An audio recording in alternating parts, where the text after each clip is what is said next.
Assalamu alaikum wa rahmatullahi wa barakatuh. My brothers and sisters, sometimes we hear that someone did something very bad. And so we develop this idea of them being a bad person. They said something nasty. They did something very, very bad, really unacceptable. And we start hating on them and we splash the whole of social media with bad words about a particular person. But we didn't realize in the eyes of Allah, they didn't even do what we thought they did. It was either a rumor, it was either doctored, it was something that didn't happen, it was misunderstood, it might have been taken out of context. And you know what? We will pay a heavy price for what we've been doing. So be very careful. Not everything that you hear about someone that is negative is actually true. Subhanallah. Remember that.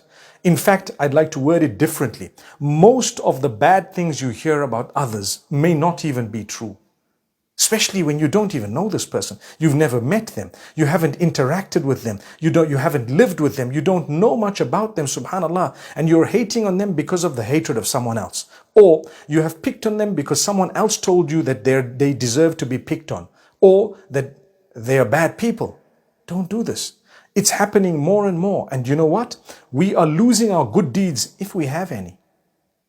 My good deeds are so precious. I don't want to dish them out to people, and that's the reason why I don't like to spew hate and hatred. And if I have something for someone, I'd rather tell them privately than to splash, like I said, over the whole of social media, bad things about them, and then expect the problem to resolve. That's your brother. That's your sister in faith. It could be a relative of yours not too far off. And you don't even know what you've done to them. You've discouraged them. Sometimes people have made genuine mistakes. And the way we smash them and bash them, we'll never allow them to come back up.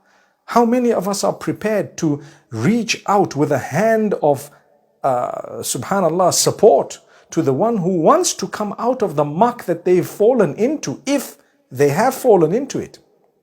Sometimes people haven't even fallen into muck and we think they have. Today we have people who really attack and attack and attack everyone whom they think is not towing their line. Subhanallah. They might be brilliant people who are so close to Allah in their ibadah, in their ways and habits, in their character and conduct, and because of some misunderstanding, we tend to fight them. Man aada li waliyan faqad aadhantuhu bil harb. If that person happens to be a friend of Allah, Allah says, you harm them, you've declared war with me. Allah will deal with us. We don't want that to happen. I'd rather err and praise someone than to err and attack them. Because if I made a mistake and said, mashallah, good guy, I'm not sinful. But if I made a mistake and said, evil person, I'm sinful. Subhanallah. And I owe them a lot. I might owe them a lot of my good deeds as well, if I have any, like I said. So what would you like to do? Remember, at times there is a war, even among scholars, even among religious people. There is a war. There is a lot of professional jealousy that happens. People tend to pick on others for no reason. Be careful. Stay away from it. Don't do it. It doesn't help you. It really doesn't pay. Not at all. If you have something intellectual to discuss, do it in a very, very respectful way and leave it. Don't get derogatory.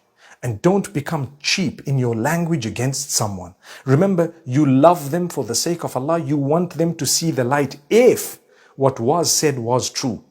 But a lot of the times, due to this professional jealousy, they begin to believe lies about someone and they peddle that lies about someone and they paint a picture of someone as a deviant who is far off the deen, who is into bad habits, perhaps sinful, perhaps this and perhaps that.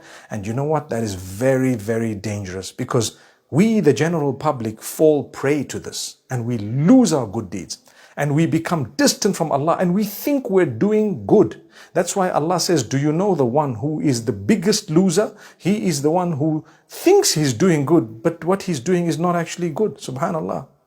That's at the end of Surah Al-Kahf. My brothers and sisters, let's take heed. Remember, say good things. Man kana yu'minu billahi wal yawmil akhir falyaqul khayran aw liyasmut.